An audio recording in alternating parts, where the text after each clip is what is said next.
On behalf of the Board of Directors and the Assembly of the IHPC, I'd like to welcome Tracy Gaudet as our guest speaker to the February meeting. I would also like to welcome our guests who have joined us today. Now, the Integrative Health Policy Consortium is truly honored to welcome Dr. Tracy to address our Assembly, and Dr. Gaudet is a board-certified OBGYN who has spent her career fundamentally reimagining what healthcare can and should be. She currently serves as a co-founder of the Cornerstone Collaboration for Societal Change and is the executive director of the groundbreaking Doctor of Whole Health Leadership program at the Southern California University of Health Sciences. Before that, she led the Veterans Health Administration's National Office of Patient-Centered Care and Cultural Transformation, where she spearheaded a sweeping, holistic re-envisioning of how we deliver care to our nation's veterans. She was featured in PBS's acclaimed special, The New Medicine, and named one of Shaped magazine's 11 women who shaped the world, and recognized as one of modern healthcare's top 25 women in healthcare, and also honored with the Brave World Leadership Award, the Exemplary Service Award for Veterans Health, and the Visionary Award from the Academy of Integrative Health and Medicine. She's also the author of Consciously Female and Body, Soul, and Baby. And with that introduction, I'd like to now turn the floor over to Tracy Gaudet and thank her for agreeing to participate in this meeting. Thank you much. Tracy.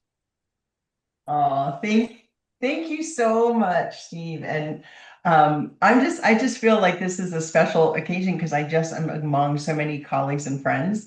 And that makes me super happy because I think your organization that has been such a leader across all these years, and really helping to bring clarity to the path forward. It's just great to be in dialogue with you. So at the beginning, before we really started, I mentioned I'm going to do a spiel for about a half an hour that I created for this conversation after some conversations with folks about what might be most useful to you. And then we're hoping, because as Michael has said, that there's time to have dialogue after that. So I'm really hopeful that you guys can stay on following the 30-minute spiel so we can really have some conversation, because this is a unique opportunity to be in conversation with other leaders, and let's think together and advance this healing in every opportunity that we can. So, and Rahim is going to advance my slides. So Rahim, let's go. So much of this, oh, I forgot. I always put this in because I get so wound up because I love it's just such an energizing thing. So this is just a reminder to me to stop and pause, take a breath. So I would invite you all to do the same. And, you know, it's exciting to be together. And often we're running from one meeting to the next, to the next, to the next. And it's a chance to settle into this moment. So nothing special. You all probably have your own process, but just an invitation to take a few conscious breaths and allow yourself to be fully present in this precious moment that we're sharing. All right, that helps me always. So next slide, Rashi. Yeah, so I really do believe that we are in a very, very interesting moment in the history of healthcare. And I know I'm not alone in that belief. If you noticed, I put health and care as two separate words because I think it implies the care of our health at all levels, and not only individually, but community and in other capacities as well. So I think it is time, or past time, to radically envision what our health care system is and can be. And I'll pause, Rashim, I'll pause and you can just advance. We'll just do it that way and see how it works. This is not a new slide to anyone, and many thanks to Margaret Chesney for helping to spearhead this report. I'll tell you a little backstory, which you may or may not know. I was working with this in Bentonville, Arkansas, to develop the Institute for Whole Health, which had a huge vision and huge funding, funded by an individual, Alice Walton, of Walmart money. Anyway, so Wayne Jonas with Samuelis and Ben Kligler, who took my role in the VA, and I kind of got together, and it was really Wayne, I think, who said, how about we fund this collectively, the VA plus ALET plus the Institute, which meant Alice Walton plus Samueli. So that was the funding that went in to create this. And then, of course, as it happens when you fund something, we stepped way back and had nothing to do with the actual content. And that's where people like Margaret Chesney came in and said, whole health is not just the same thing as great primary care. And so we a deep bow of gratitude. And since then, Alex, Chris, and I have become co-conspirators in many ways to help promote and advance the dialogue around what this means when we say, yes, this is a new approach, not only for veterans, but the nation, and this call for transformation of our systems that impact health, broadly speaking, is a huge call and very difficult to do. And I have one slide at the end about the doctorate, because it's actually why we created the doctorate, was who is going to be leading this kind of large system transformation. So it's great, fabulous that we have the call, but we really need to understand what that means and how we're going to get there. Next slide. If I have come, as I play with ways to communicate this in words, I've come to think to kind of settle, and it'll evolve, it always does. But I thought, what is it really about, whole health really about, as distinct from integrative medicine and health, which is a part of whole health, but whole health is bigger and broader, in my opinion. And I really thought, if I had to sum it up in one phrase, this is what I'm working with now, that it's really shifting and transforming from a medicalized system, and again, there's nothing wrong with the medicalized system, but it's, in my opinion, insufficient, to a humanized system. And I'm going to say a lot more about what that actually means and how we know if we've shifted from a medicalized system to a humanized system. Everybody knows Atul Gawande. He's amazing. This is a quote out of his Being Mortal book, and I just love it. I put in the italics. They weren't his, but I wanted to. I love how he summarizes this. We have been wrong about what our job is in medicine. We think our job is to ensure health and survival, but really it is larger than that. It is to enable well-being, and well-being is about the reasons one wishes to be alive. Those reasons matter not just at the end of life or when disability comes, but all along the way. So I just think that's a beautiful summation of what the humanization of healthcare means. The WHO, which of course, we're no longer part of, but I'll save that for off camera, I think it's amazing when you start to see the same concepts bubbling up in many different places. To me, that's a sign that the culture is ready for that shift. So I just think it's amazing and fabulous that the WHO, and I am going to take time to read some of this language, because to me, a lot of times you say well-being and people think, okay, that they think of it in an older paradigm of absence of disease. And I know this group doesn't think that way, but in general, a lot of people have that instinct. So I think it's very awesome to hear the way and the alignment of the way WHO is defining this.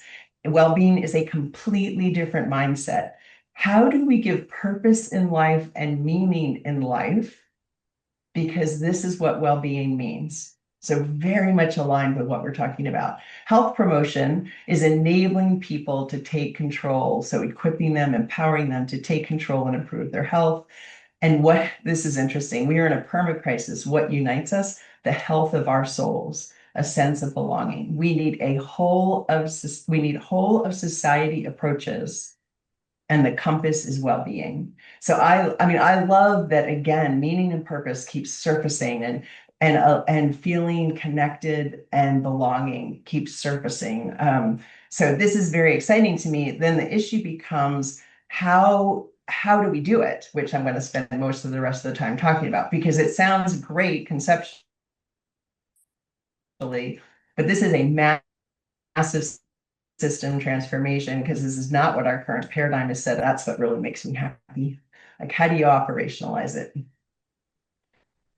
So, there you go. So how do we design a health system for that paradigm? Okay, you can go to the next slide. I forgot I had that in there.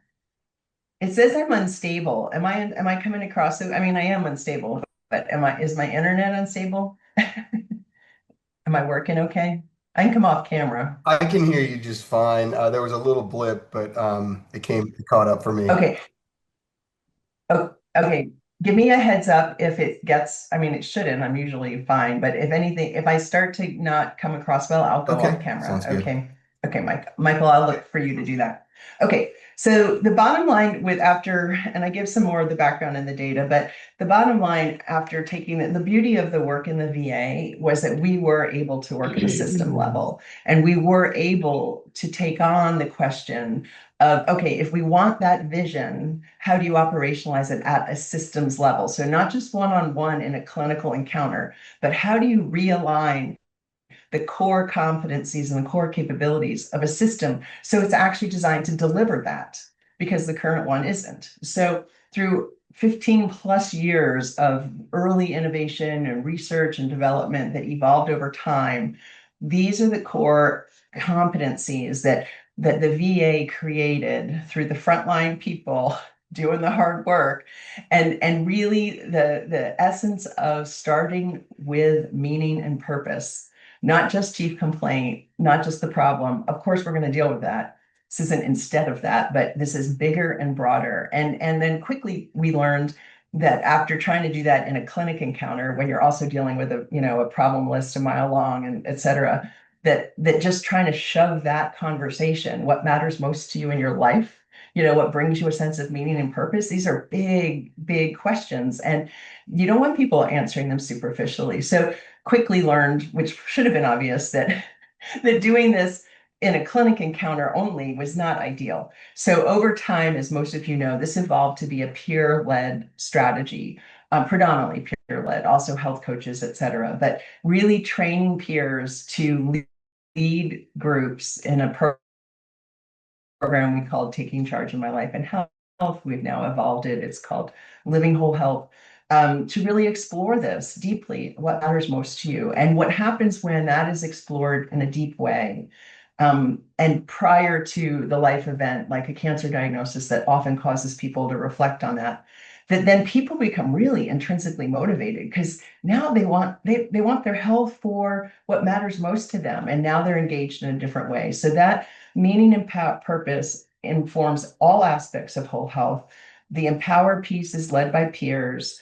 The equip piece is says, okay, now people, if we have successfully empowered people and they're motivated, they still need support and skill building and behavior change and lifestyle. So equip is really classes and instructors, and again, coaches are really throughout all of this, helping people build new skills and have the support they want and need. Treat is the clinical care. So providing clinical care that is integrative, that is holistic, that integrates the best of all practices. I mean, to me, you could put the term whole person care here. So clinical care that is holistic, draws on integrative and complementary therapies and other systems, and is also rooted in what matters most to that person, their sense of meaning and purpose. And with that, connecting people in community is the big picture of what a whole health system entails. So you can see it's a big shift. Next slide. So does it work? I always want to put some data in there because otherwise it can be, and I think this group probably knows the data, but there's some new data that you may not be aware of. So this is the summary of most everybody knows this data because this was the really big, when we finally got the model mature enough to say, okay, we think we know the core elements. We think we know what has to happen to implement it. We're ready to do this. And we connected it with our Comprehensive Addiction and Recovery Act that required the VA to take a more holistic approach to addiction and recovery. And we said, let's use that bill to really implement whole health at a system level across one health system in every network. So 18 health systems were identified, each network identified their own and said, we will be your flagship site. So we had this amazing opportunity to work with 18 different health systems. And this research is across the 18. Of course, in the VA, numbers are huge, which is great. And of course, different sites were in different phases of implementation. But bottom line is, this is fabulous. the patients, most importantly, those, and it was compared to non-whole health systems. So the patients who were engaged in a whole health system had a threefold reduction in opioid use. They had an increased perception of their care. They had greater engagement in their healthcare and their self-care and their life, which to me is kind of like proof of concept. Like we're hoping that this results in that, and it did. Employees not only decreased burnout, increased motivation, but significantly less resignations for physicians, nurses, and other health services employees. That's great to see. Facilities were happier overall, not only because their employees were happy, but they had increased hospital performance and ratings. And outpatient costs in chronic conditions and in mental health, patients with chronic conditions and patients with mental health conditions had significant improvement. So both groups had an increase in outpatient pharmacy costs, but you can see a significantly smaller increase in the whole health groups than the regular care groups. Since then, we've gone on, as this has been deployed more nationally across the VA. You can go to the next slide. We have even more not even more interesting, but more interesting data. I mean, this first one cracks me up, you guys, because I'm like, okay, if any health system results in people getting more colonoscopies, like voluntarily, when that's not even a target of the intervention, that's pretty funny. It's interesting, right? But it's really because people are engaged in their life and their health. So yes, they're actually getting more preventive screening, including colonoscopies and mammography.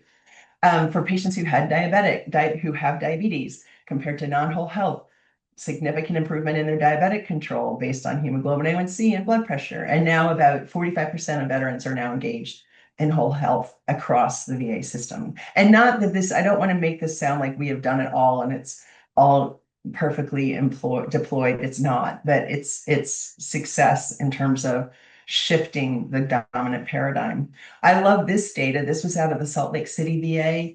And this study was looking at veterans with mental health diagnoses and those who utilized whole health compared to those who didn't. And again, when I say utilized whole health, I want to emphasize that means the whole health services, which were the peer programs, the empower piece, and the skill building and support, the equipping piece. So it didn't even include complementary and integrative approaches. It really focused on just the core whole health services and saw significant reduction in suicide risk, reduction in inpatient psych admissions, reduction in psychiatric ER visits, and reduction in outpatient mental health visits. So again, lots of evidence that this shift in paradigm, this changing the conversation and supporting people with skill building and support has great impact. So super exciting data.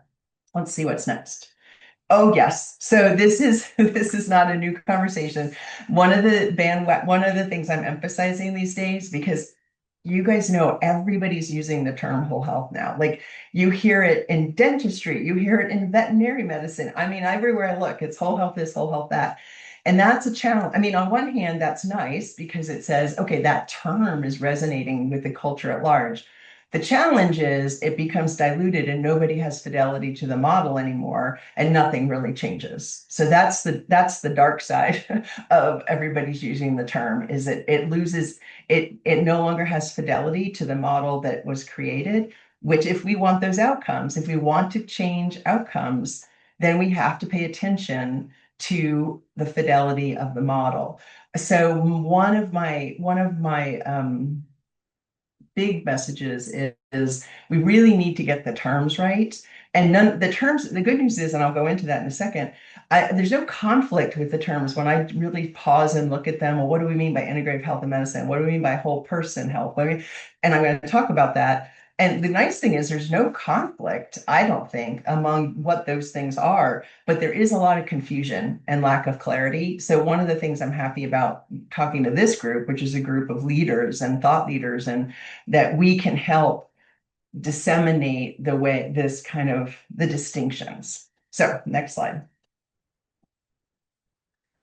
I don't always remember what I put next. Okay, so thank you. So this caused us to really give a deep thought to what if we were asked, which we are, all right, then what are the core distinctions of a whole health system? If I have to check, if I want a checklist to say, as my system, a whole health system, what would it be? So this is where we have landed, and it always evolves, but the essence of it, I think, is right.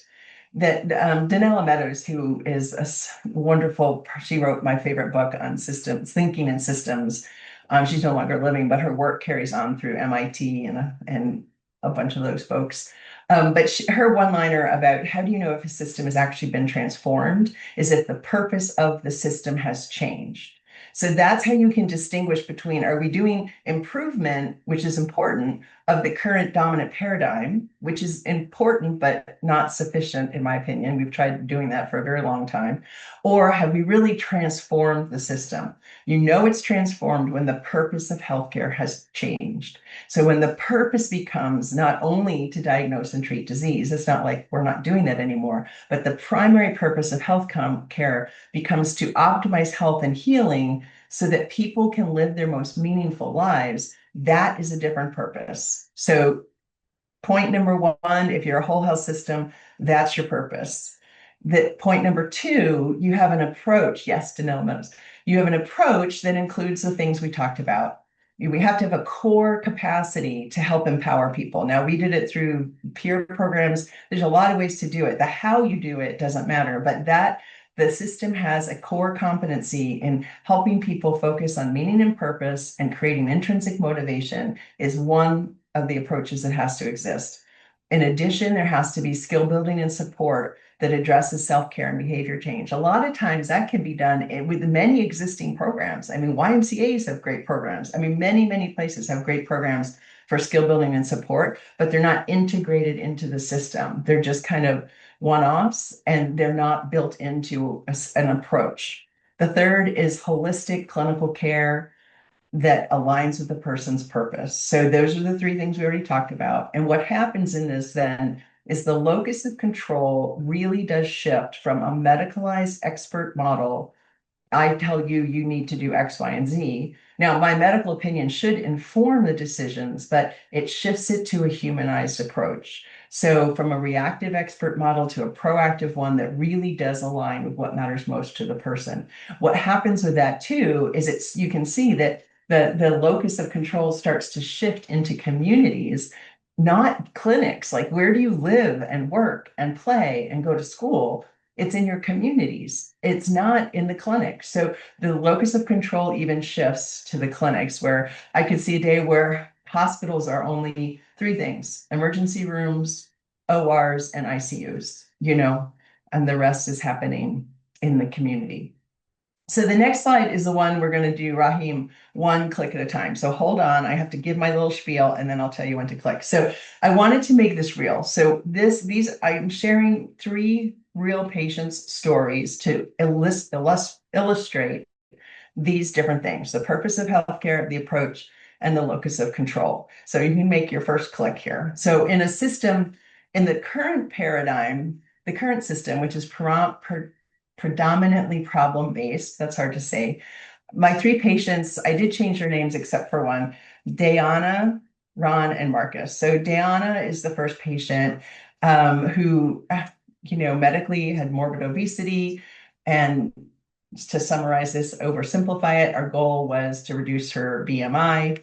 Ron was and I would say Diana's worked in environmental services, mid-50s, I think. Ron was kind of a very different kind of guy. Obviously, he was a guy. And he worked in finance. So he was kind of a suit and tie kind of guy. He had diabetes, hypertension, and he actually had metabolic syndrome. And the medical goal was to improve his condition, reduce his hemoglobin A1C and his blood pressure. The third patient is a guy named Marcus. Marcus is a veteran. And among other things, he had a heavy tobacco use, and the medical goal was tobacco cessation. You can click it. And the approach, summarizing, oversimplifying, was the traditional medical approach with each of these guys, with each of these people: medications, interventions, telling somebody like Diana, you should lose weight, exercise more, telling someone like Marcus, you need to stop smoking, and even referring to smoking cessation programs. But return in 3 months, and we'll see how that goes. Locus of control has still stayed, you can click, has still stayed very medical. And the outcomes are what we know the outcomes to be. not particularly successful in chronic conditions and mental health issues. Now, I'm going to take the same 3 patients and walk through the whole health paradigm. So you can click again. And in the whole health paradigm, because it's purpose driven, the first reflection is, and there's a lot of ways to ask this, but what matters most to you? Like, what do you want your health for? What brings you a sense of meaning and purpose? And when you work with people in these questions, and I would invite you all later today or tonight or over the weekend, when you have a moment to reflect on this yourself, like what is true for you in this way? Because so many of us, we're busy getting through the day. We don't stop and think about this in a deep way. Oftentimes, like a life event or a cancer diagnosis will pause and stop us. But let's not wait for that. So when we worked with Diana, and she really thought about all the reasons that, what mattered to her and peeled away the layers, really surprisingly to me, because I would never have anticipated, she said, I want to be able to bend over and tie my own shoes. And that was amazing to me. I was like, okay, I would never have come up with that. And she would never have come up with it without the invitation to reflect on that. Ron reflected on the fact that, and for whatever reason, that had kind of left their lives. And he said, I want to be able to feel well enough to take my wife dancing again. And Marcus, who I mentioned was a veteran and had post-traumatic stress, really struggled with mental health issues, and said there were times when if it were just up to him, he would have ended his life. But he had a son, 9-year-old son. And he's like, I need to be here for my son. So these were their purpose-driven conversations, changing the conversation, starting from a different place.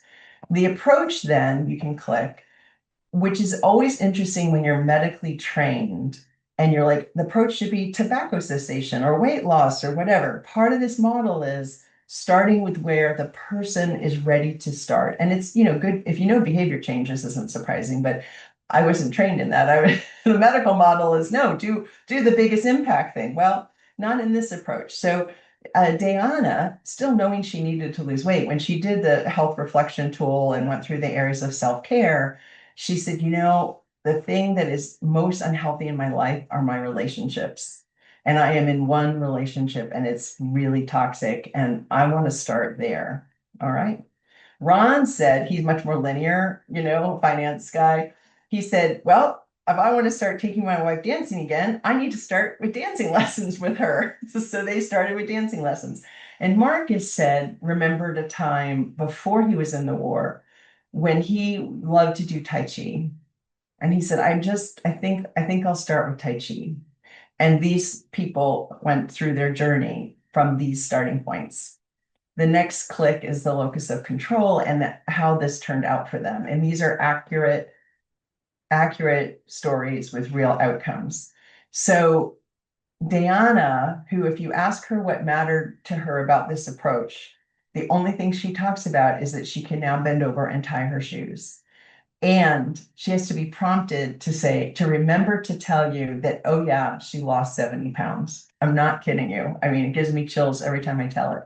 Ron is like, talks about how he's dancing again with his wife and then gets nudged and says, oh yeah, like I used to have this thing called metabolic syndrome and I don't have it anymore. And I feel great and da da da da da. And Marcus said that he not only started back with Tai Chi, but then he lives in Pennsylvania, then began to offer Tai Chi to other veterans. And he said his depression and his isolation were so much better that eventually he decided to stop smoking too.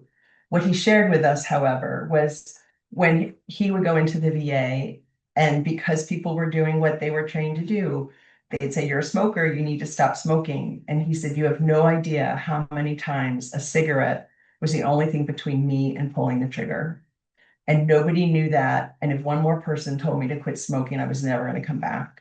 So I hope, I know I took a lot of time on this, but I hope that this illustrates and brings to life how different this approach is and how truly starting from a different place, and going in through different doorways really results in very different outcomes. Okay, next slide.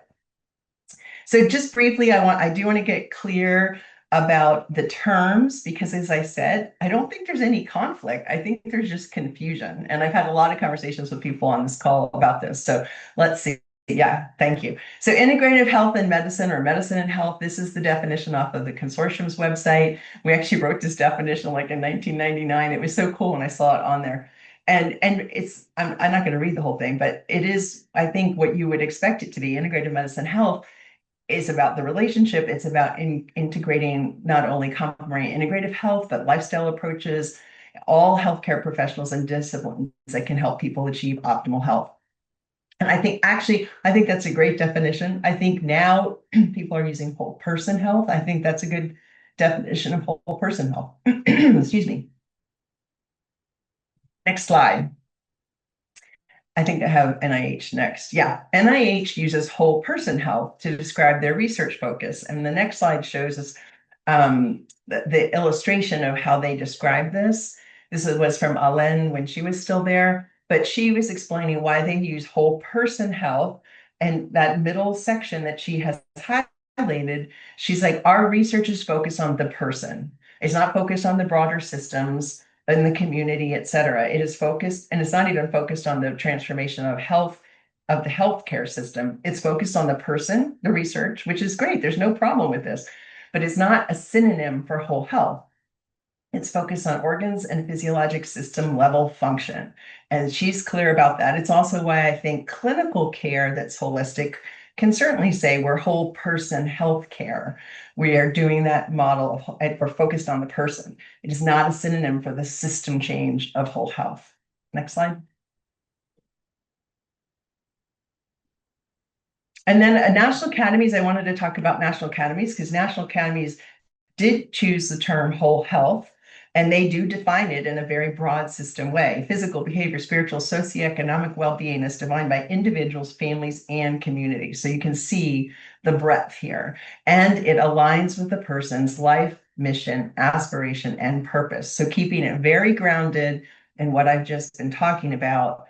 And I think that's a fabulous definition. Next slide, I think, is the VA definition, right? The VA defines this. And to me, this is very much in alignment with the national academies, but it's more operational. So it's saying yes to all of that the national academies just defined. The VA says this is an approach to healthcare. And now we have the core competencies that empowers people, equips people to take charge of their health and well-being for the purpose. So here's the purpose transformation, to live their life to the fullest. So again, I think it's completely consistent with the National Academy's definition. It's just more operational, in my opinion. Next slide. The one thing Alex, Chris, and I, and then Tina at Virginia Tech have wrestled with is National Academy lists these 5 foundational elements of a whole health system. And I think they're and Alex agrees with me, and I think nobody's ever disagreed that these are really great characteristics, but they don't necessarily ensure a transformation of healthcare. So in other words, you could take a current paradigm and make sure that it's people-centered, make sure it's all these things. That would be fabulous. And it's not the same as a transformation to whole health. So we have come back to, you can go to the next slide, saying, okay, if we come back to the purpose has to change, the approach has to change, and the locus of control has to change. That's really how we operationalize it. And the next slide is a graphic that Tina Savla, who's on from Virginia Tech, led a publication that Alex and I both contributed to. And we were not that we need one more graphic in the world, but we were trying to communicate, and I'm glad that we did this, Tina, that the National Academy's 5 characteristics that are in the outside boxes is really a very useful framework. Those are all right. But how do we get them? How do we operationalize it? How do we bring that to practice? And then you have the VA developed approach of empower, equip, and clinical care with centered on meaning and purpose as how we operationalize that. So we were trying to illustrate these are not in conflict with each other, but one is a framework and one is an implementation of practice. All right, I think I'm about done. Oh, thank you, Tina. I don't know how to make those fancy little hearts. So the last thing I wanted to just come back to, because and when I was talking to people and preparing for this, they said there may be a fair number of practitioners on and leaders on. So I just want to say that the big aha for us is what I have hopefully emphasized and hopefully not overemphasized, is that we really have started from the wrong place. And I'll just say, I helped create the University of Arizona program with Andy Weil in 1996, when I was 1 year out of residency, and I'm like, I don't even know what this is. And we did really good integrative medicine and now integrative health. Then I went to Duke and I worked there, and I think we had, and I think I was seeing patients, as were the whole team, in a very um, holistic, comprehensive way. But we were still starting from the chief complaint. It was still a problem-based approach. And it was certainly far superior, in my humble opinion, than the conventional approach, the traditional way I was trained. But it wasn't until we got this aha that we need to start from what matters most to the person. And that changes everything. That is a game changer. And so that that aha shifted everything and was really the seed for creating a whole health approach that starts from that premise. And the next slide is just a bunch of different ways to ask that. So whether if you want to start to ask your patients that, ask yourselves this, ask each other, there's many doorways in. Sometimes when you talk about meaning and purpose, it's overwhelming to people because you feel like, my purpose in life, I've got to figure out my purpose in life. So that can be an overwhelming question. Some people love that question. You can ask by what matters most to you. What brings you joy? What is your aspiration? What do you want your health for? There are endless doorways in. But I think the key is changing the conversation. And I would say we can do that all today, starting today in our own lives, if we're still seeing patients with our patients' lives. And I would hope that you would do that. Next slide. If you are interested, I mentioned at the beginning, let's see if I have, yeah, I thought I had that next. I mentioned at the beginning that really, because of the National Academy's report, a lot of us are going like, who's going to lead this transformation? I mean, if we're really talking about large system transformation, there's a lot of amazing people doing work in this field, but do we have a cadre of leaders who are not only expert in what whole health is as a system and what it isn't, but they're expert in driving large system transformation, which is, in my opinion, a very different kind of leadership than leading an established, mature organization. Both are hard and both are important, but they're different skill sets. So I was asked to work with Southern California University and help develop this. And I just want to just put it out in the world because it's so much more encouraging than I even imagined. I mean, we said, well, we might build this, but will anybody come? We're now admitting our fourth cohort, and these are amazing people. If you could help spread the word, I want the best possible people. These are mid to late career people. They get a professional doctorate in whole health leadership, first of its kind.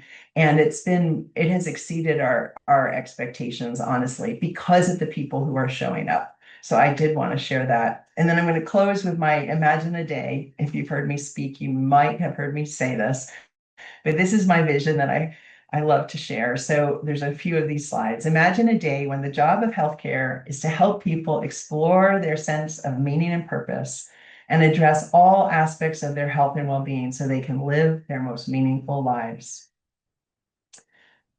You can just keep going through them. Imagine a day when well-being centers that are focused on skill building and support are the center of healthcare, and clinics and hospitals assist them in advancing and sustaining well-being.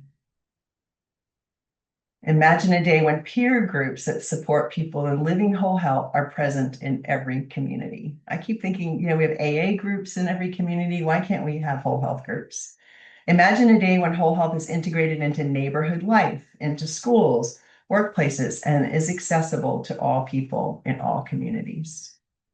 Imagine a day when the cost of healthcare is significantly reduced and no longer crippling our nation. Imagine a day when people's sense of meaning and purpose, their mutuality, their interdependence, compassion, and awareness of a collective humanity is profoundly altered.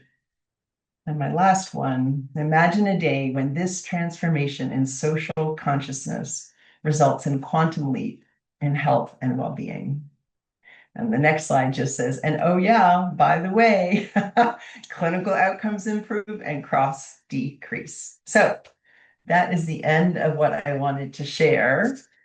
And we can open it up if that's okay, Michael. Absolutely. Yeah, absolutely. We'll go ahead and if you want everyone just raise your hand and Tracy, if you'd like to call on people, or I can call on people for you if you can't see the Okay, screen, but I see that Margaret Erickson has her hand up, so I'll go ahead and start there. perfect. Perfect. Thank Yeah, you. we're a small enough group that I think we can come off mute and just have a dialogue. That would be so Yeah, nice. absolutely, absolutely. Let's go Yeah. for it. Okay, Margaret. So, Tracy, I've been following you for a long time. I've been a holistic nurse for almost 50 years, and Mhm. I am so excited to see medicine starting to transform the biomedical paradigm. I have always believed that the primary source of data is the client, that we bring our knowledge and expertise forward.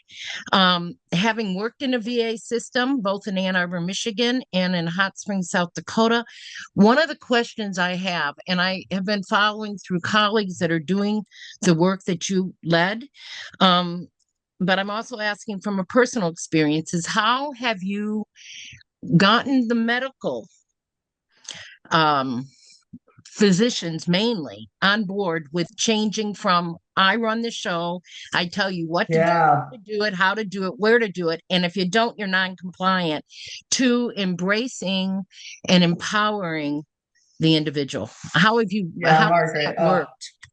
Yes, thank you so much. And let me first say what I always try to say in every talk, and I didn't this time, but I know you know this. I mean, this is like the fundamentals of everything that nursing has ever been, right? And yet the nursing paradigm has never been the dominant paradigm for the very reasons you're describing. And so I always try, and I apologize that I didn't, to honor that. Like this, it's like, oh, now the doctor gets it, so it's a big idea. Like, come on, so I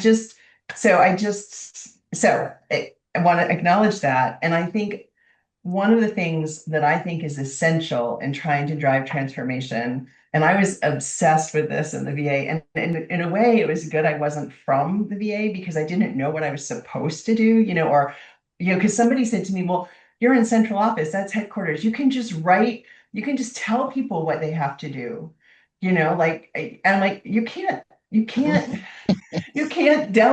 top down cultural transformation. So what we did, Margaret, is every place we could, and I even did this with the secretary and the undersecretaries groups, we gave them an personal experience of this. We led them through a self-reflection, a meditation. I didn't call it that, but a self-reflection of their heart, of their body and their soul, and a dialogue around what matters most to them. And we did experience everywhere we could. And certainly not 100% of people got it, but enough people got it to shift the energy to say, there's something here, we need to pursue this. And without that experience, we could have done all the policy changes we wanted, everything else, it wouldn't have mattered. It's about the personal experience. Thank you, Tracy. And I want to say it doesn't matter who does what. We're all in this together. So I don't believe in tiara wearers. I believe in servant leadership, and I appreciate your servant leadership. And when we empower people to experience it, then they can recognize the value of the change. Otherwise, they're being told what to do. Thank you. Great presentation. Yeah. Oh, thank you. And I did want to just comment because I saw I'm not, because of my brain injury, I can't follow the chat, but I did see Patty's comment. And thank you, Patty. I did want to say, Patty said veterans brought this in. That's the other piece of what shifted leadership. Absolutely. Is that the veterans they love this. Like people were like, veterans aren't going to do this. And we didn't know if they would or not. Veterans became another huge force of change from the bottom up. So thank you, Patty, for saying that. Okay, Michael, I'm going to because I'm engaged in answering. I have no idea what order people. Yeah, I have a good order, so I'll go ahead and just Okay. call out. So I see Dr. Forgive me, Jenke, is that right? Yeah, yeah, that's it. Thank you. And I'm going to remain off camera because I've got my farmer attire today. Tracy, so glad Hi, you're well. Roger. Would you kindly speak to how this model is moving beyond the realm of healthcare systems to the public realm, like corporations, school systems, elder residences? Yes, big yes, thumbs up to systems uh, changing things in communities, but how about communities changing things in systems? Well, you're singing my tune, Roger. So I think that part of the reason I left the VA, and as most people know, that whole thing was a nightmare and imploded, but the work still matters, which was how can we take what we're learning and demonstrating and bring it from the community up? So I absolutely agree that that is like we talk about the locus of control shifting. How do we have schools engage in this? And so there are a number of so I think we have a long way to go, but there are a lot of the New York Fed, for example, is working with communities across the nation. I think they've identified three or four where they're saying, does the community itself, there are already high readiness communities that are trying to address health and well-being. So those are already identified across the nation, but how can they be informed and supported in implementing a whole health model? Communities are harder because they're so distributed, but I think that's the sweet spot. Getting there includes employers is a low-hanging fruit because the cost of healthcare is crippling so many businesses, and their incentives are aligned. Like they have wellness programs, but nobody engages in them. And or the people that are already well and motivated engage in them, but they're not reaching the chronically ill and the people with the biggest challenges. So I think employers are a huge low-hanging fruit. And you mentioned, and I saw a question that the people that are coming to the doctorate, part of what's so exciting is they're from all different professions, a lot of nursing, mental health, as well as physicians, as well as educators and administrators, but they're also coming from different sectors. So this gives me great hope. And you mentioned elder care. One of the doctoral students in the first class, it runs nursing homes. And she's like, we got to transform how we do nursing homes. So if we have enough leaders helping to catalyze change in those community-based sectors, I think we will make progress, but it's going to take that. It definitely can't just come from the healthcare side. Thanks, Tracy. Wish you well. Thank you, Roger. Thanks. It looks like next we have Nancy Connolly. Hi, thank you so much, Tracy, and I followed your work for quite a long time. So I'm a graduate of the University of Arizona Andrew Weil Program of Integrative Medicine. I finished in 2019, and also a recent graduate of the Robert Wood Johnson Health Policy Fellowship. So I'm certainly an adherent to all of the things you said. And I've worked in a variety of different systems, including a private healthcare system. I primarily practiced as a primary care doctor, although I'm trained in addiction, infectious disease, and integrative medicine. Um, the systems are against us, and the money. Yeah. Um, part of the reason I don't practice more right now is because of these very things that I don't have time and I'm discouraged from asking people what matters to them. Yeah. I don't have time to do that. And the reason I don't have time to do that is because the system's designed not to give me that time. Right. Moreover, the hierarchy of the system, I'm a huge adherent also of servant leadership, and I have been a medical director in a clinic. We don't have team time. And again, that's a systems issue that is very hard to combat. And so a couple of questions I have for you is, can this be done in primary care without a capitated model? And two, Mhm. what are the most immediate policies you think we need to implement to force this change? I mean, and I'll just end, but the entrenched interests are very entrenched and very much opposed to this. The pharmaceuticals, the device manufacturers, Optum and United Healthcare, they don't want to see this happen. If we Right. had a CMMI that was working on our behalf, we would be moving more quickly, but CMMI has been gutted. And so, Right. what can we do at the state level to change the systems to make this the norm for our Yeah. population, for us? So I'll Yeah. stop. Thanks.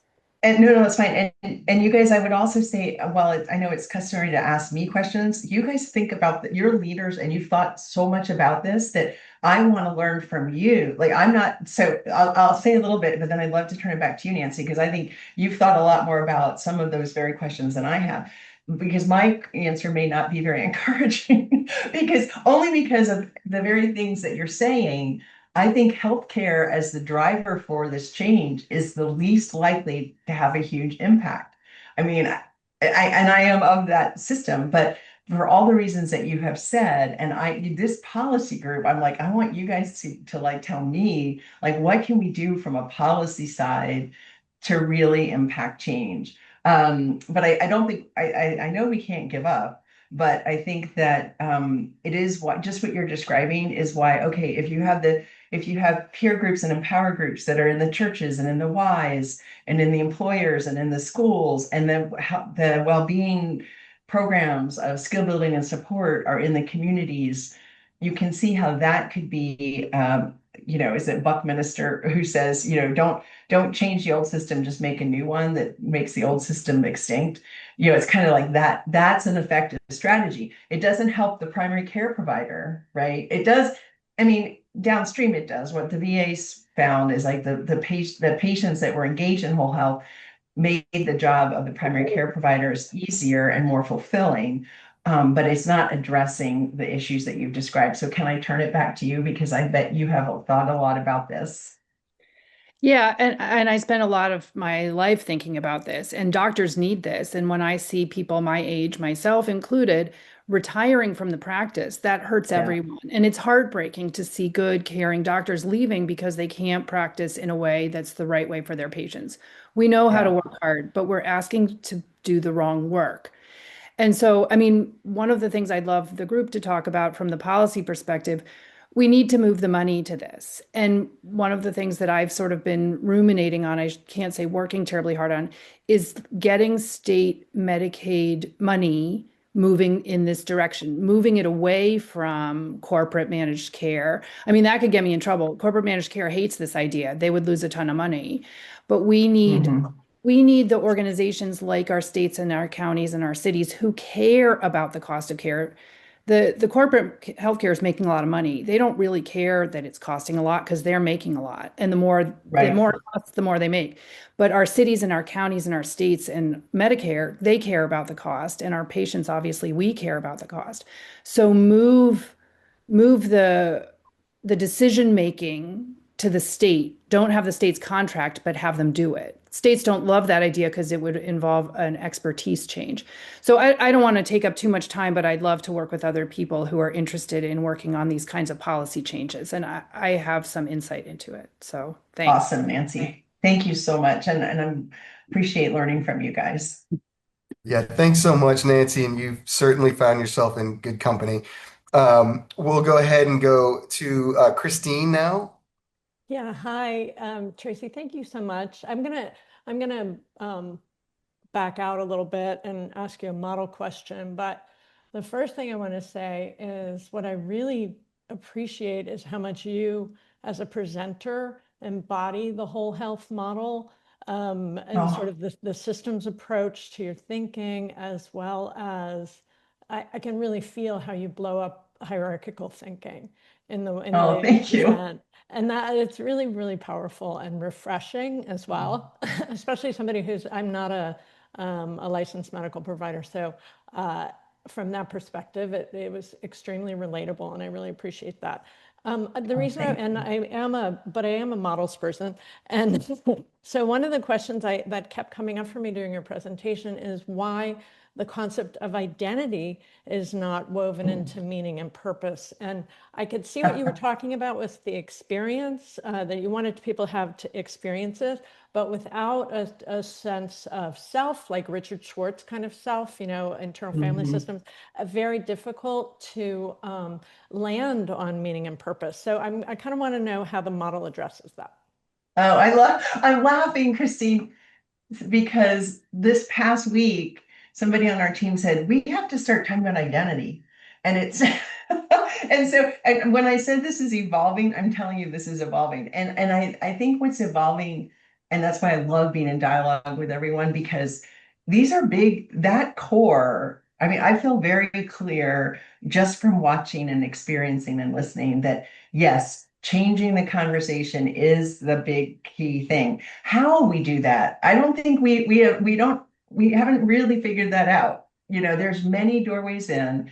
And I think we have one of our doctoral students is talking about doing art with the non-dominant hand to give people insight into, I mean, like so what are the doorways in to help discover these things? And identity literally got added to this is my white wall over here. You don't really want to see it, but I think I got added just last week. And so we are learning and growing, and your guys' thoughts to contribute to how we evolve this would be I'd love to hear more from you too, Christine. That's fantastic that you had that on the whiteboard right behind you. It's so It funny. just I mean, shows I was how like, aligned we yeah. all are. That's wonderful. Well, thank you for that. And Michelle, I see you've got your hand up. Hi, Yeah, thank Michelle. you. Hi, Tracy. Thank you so much for being here. You know, you're a hero of mine. I just really appreciate how you continue to push the boundaries on this system transformation conversation because it's so important as we're all here in agreement about that. And I really am in alignment with everything you're saying about the system transformation and the need for it. And I'm just wondering, one of the key concepts I see that you addressed is that care aligns with the patient and their values. And that makes a Mhm. lot of sense. That means that they have choice really in the path to healing that they embrace. And I think one of the Right. things that I think the IHPC here represents so many different providers that maybe don't have full access to the system as it is. And, you know, we don't have full acceptance or licensure or pay parity or all the many different things that allow us to be on an equal footing with some of our conventional colleagues. And I'm just wondering, like, how you think maybe IHPC might take some steps to better advocate and widen access, or do you even see that that is an important issue for us to take on? Oh, yeah. So Michelle, like similarly to Nancy's question, I certainly don't have the answer. But I completely, oh, where'd you go? There, you moved over there. Completely agree that that is essential, and how the best use of IHPC's gravitas and voice and platform. I think all of us need to be asking that, like, how can we each strategically make the most of what you have? And you have such a great network and a history of great work. But do you have thoughts about how, because I think I completely agree, and you know the organization better than I do. Mhm. I mean, I think that we are an advocacy organization. I think that's important for us to continue to champion the individual needs of our professions that are involved. I think, you know, we have a course, INM is doing a course at Georgetown that's seeking to elevate knowledge about all of these different providers. I think it's just a small step along the way, though. I think there should be some demonstration projects. And maybe the Maha Elevate grant would be an opportunity for us. I heard a little bit about that coming out, something like $100 million for 30 organizations. And maybe we as a collective can do something around that. I don't know, but those are some ideas I had. But Cool. Thank you, Michelle. Mhm. Michael, are we up to Beth? I just realized, does Zoom order people? It does It order probably people. does. Yeah, it's very Well, nice. it's Now good that I'm now learning that. sometimes I lose my cursor and can't come off a mute in a timely fashion, but that's just 40. That's okay. And I I've only been see, on just Zoom 10 for years. everyone to know, Tracy dropped her email in the chat. Thank you so much for that. And so I see we have three more questions that we've got time to go through. So we'll go with Beth Clay next. Great, thank you, Michael. Tracy, so good to see you. You too. I was just reminiscing of the 20 years when I first met you at the very beginning of the NDYL program, right out of I school, know, right? and watching your growth and how you have helped transform this conversation. And it's so important, one, to honor you for your leadership. I mean, going into the VA was bold. I will just say that's a bold move, and that you survived it and came out and tried to have flourished after that. I think that what is it that's next for Tracy? I mean, you've got two programs that you're focused on in your Cornerstone collaboration. How do you see, and that for each of us as individuals and as IHPC and or the organizations we all represent, there's one thing as a takeaway for right now, where we are in society and this country, with the chronic disease epidemics, with the MAHA opportunity, with the MAHA Elevate opportunity. What do you see as the one thing that we could accomplish either individually or as a group, to transform the system so that the old system becomes irrelevant and outdated? Mhm. Well, that's a great question, and I have an answer. Um, it's not easy to do. Nothing at this level is easy to do, right? And so my observation and what Cornerstone Collaboration, which is our small little nonprofit we stood up, we have a very big vision, but having spent a fair amount of time thinking about this, the the opportunity is, I think, is there in this way. There are so many fragmented, siloed efforts that are like-minded. I mean, when you pull back and you look at how many people, places, organizations, entities are working on some element of this, or at least are aligned, would be aligned behind that big vision, I think the issue is that we're all fragmented. And so when I say it's not easy to do, in my imaginary life, I would love to see not just let's come together and have a meeting and then go back home. And there's nothing wrong with having meetings, but that's not going to catalyze system transformation. We have to actually create a working network of actually working together through our avenues and through our sectors with a shared vision. I think that's doable. I think it's a big undertaking, because it's hard enough to get everybody together and thinking along the same lines.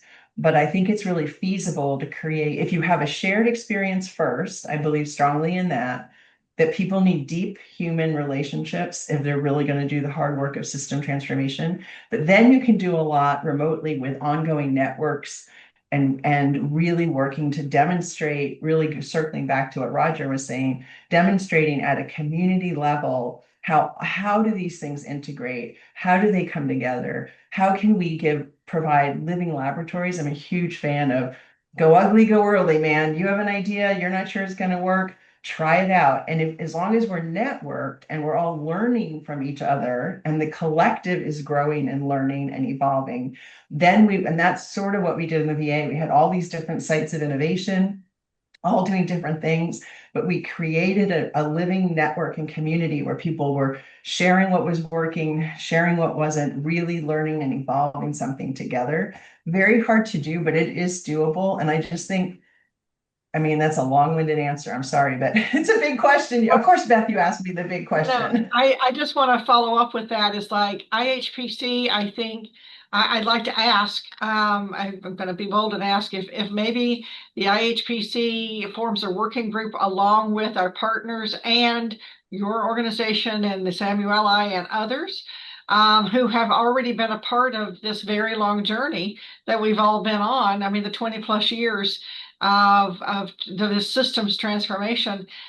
Some of the work has already been laid out. I mean, the National Academy's report, the work that you have done, the VA work. If we're willing to work together in a working group and collaborate and communicate on a regular basis, maybe that's a good next step from this.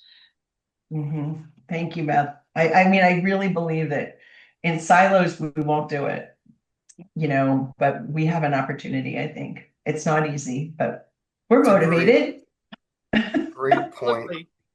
So. And your work at the VA and just hearing you talk about, starting that network from nothing, from the ground up is so inspirational. I know I can speak on behalf of the group for that. Thank you for sharing. And I see Liz, we've got Liz, and then we have one more, and then we'll wrap the questions portion. I know you actually have a business meeting to get to.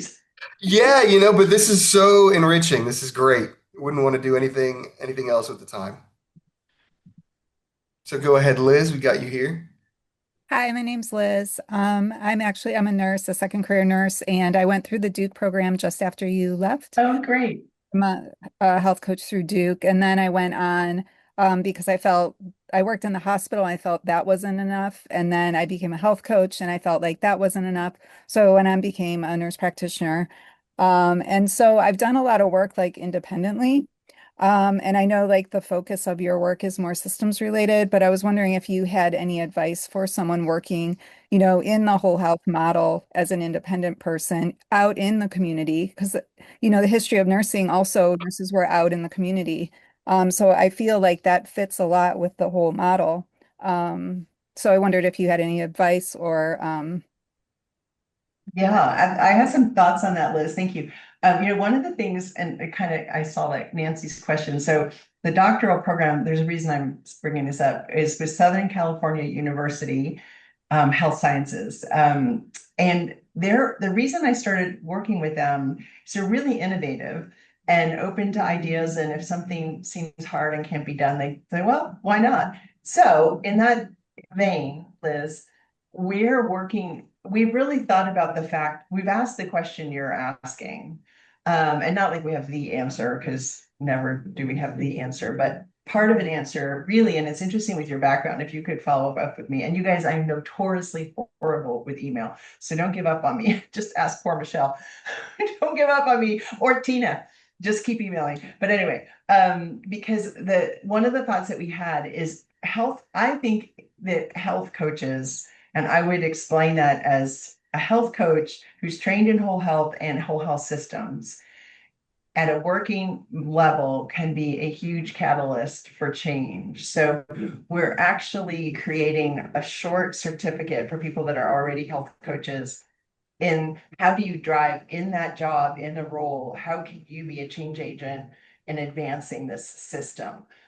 So happy to talk more. And again, that's not like the answer, but that's part of what we were struggling with, is how can people boots on the ground become change agents, in addition to kind of, oh, I want to take on a system role. So, but I'd love to get your thoughts on that. I'm glad you did the Duke program. Thanks. Thank And we've you, got guys. one last question. Christine, you're Yes. up. Hello, Tracy. I'm one of those VA people that benefited and had the opportunity to work with Tracy and develop in Fayetteville, North Carolina VA these programs. And Tracy was so supportive. But you've been talking macro. I'm going to talk a little micro. Oh, One of the please. things that we realized is that the medical people and the staff can't give away what they don't have. And that's when, well, I already knew that, but then the VA got it, and I was in employee health. I'm a nurse practitioner. I had the opportunity to start educating everyone. But to get into the systems and get the leadership and management and systems to get on board, it's what Tracy said. They need an experience.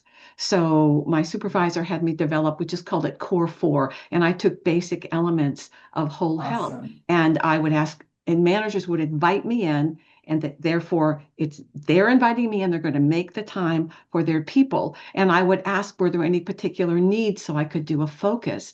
And when they had an experience and saw the change in their staff, there was the buy-in. And that's a bit micro, but it does work. And I mean, I could send you a letter from the chief of anesthesiology, how it really impacted her department. And then food services, even food services, those people were hungry for it. They wanted wisdom. They wanted to know better. So it's information and connection. It's the human connection. People will have a profound experience doing a personal health inventory. People do not. I'm health coaching now with a functional medicine doctor, and I actually want to do this. I'm about to launch an education program. I'm deciding what to name it. Whole Health Academy. Maybe if it's overused, we'll do something different. But to offer, take charge of your health. People are starving for this. But if you get the leaders and target those, they'll open up to buy in for their people. That is such a beautiful way for us to end. And it's that real change happens from the bottom up. Like we need the policy changes. We need the alignment top down, but it alone will never change things. It's the bottom up. And I'm gonna send Michael, I'll send to you. We just kind of updated the whole health reflection tool, so it's less for a VA audience, and that's open source. I can share that with you guys. And then if you want it, I recorded a guided kind of a guide to walk through that. Just spread I mean, that's just, we just want to get that out in the world. And Christine, it'd be Absolutely. great to talk to you more about that. So I love Absolutely. that Please do. story. And I know that I said we had, just one more question, but we have a hand up, Margaret Chesty, and I can't leave her with her hand up. So Nobody can say Margaret. no to Margaret. Can you hear me? Yes. Yes. I just wanted to thank you, Tracy. This has been absolutely fantastic. And I wanted to tell you and others that this is actually happening in medicine. People have attended workshops now, and I just had a physical at the Palo Alto Medical Foundation. And the first question my physician asked me was, what did I want my health for? And how could she help me achieve that? And I almost fell off the table. It was just, and I asked her, and she said, well, we've had this training recently. So this is beginning to get out there. And I just cannot thank you enough. And I don't want to take time, but it was just unbelievable. I didn't know what to say. And I'm sitting there with, paper towel with clothes on, but it was wonderful. And so you're having a tremendous impact, and keep on going. Thank you for being such a wonderful sharing all that you know, and like a lighthouse for all of us, lighting a new future in medicine. So thank you. Well, it takes all of us, and I'm deeply honored to be a part of this. And yes, I will, Michael, if I send those tools to you, then can you get them? You can put them on your website or whatever. Absolutely. I'll get them out to everyone. And just so everyone knows, Tracy's asked me to make the slides available. So I'll put my my email in the chat, and you all can reach out and get those from me. We're going to make the presentation available on the website this week, ihpc.org. So please visit us and join. So there's a lot of thank yous to go around. Tracy, thank you so much for joining us. I just want to let everyone know that Dr. Gaudet has done this out of the kindness of her heart and out of just an interest in this subject and progressing the mission. So there's no sponsorship, but I will take a moment to say, if you like the presentation, please go to Amazon, check out her books, Consciously Female and Body, Soul, and Baby. After hearing from her, I know they're going to be fantastic reads. So I encourage you all to go check them out. I don't even know if they're in print anymore, Michael. They're on sale on the website. I checked. You can order them on Amazon. So they're still there. So I encourage everybody to go check out that material. It's great. And thank you so much for joining us and for addressing our group. Thank you to the board of IHPC. Thank you to all the chairs, the committees. And of course, thank you so much to all the guests that joined us that aren't members of IHPC. I just want to remind everyone, because sometimes even our Partners for Health, when you're just in meetings with the suits, it's easy to forget that the Integrative Health Policy Consortium represents the voice of over 650,000 licensed practitioners amongst all of our organizations and our affiliates. So if you're a practitioner joining us today, I would highly encourage you to go to our website, ihpc.org, look at our Partners for Health, consider joining one of our Partners for Health so that you can partake in our behind the scenes meetings and the lovely policy work that we do. And if you're a leader, go ahead and visit IHPC, and you can inquire about joining the group directly there. So without further ado, I'll go ahead and share that email. And Tracy, again, this was an absolutely incredible presentation, and I can speak on behalf of the whole group when I say it was incredibly inspirational to hear you talk. And you've got a way with words. You've got a way of explaining these incredibly complicated things with so many facets in a very easy to understand way. And I personally know how difficult that is to do and how much of a mastery of the subject it takes to be able to do that. So thank you sincerely from all of us at IHPC. Thank you all. And thank you for all the kind words and the love. So thank you very much.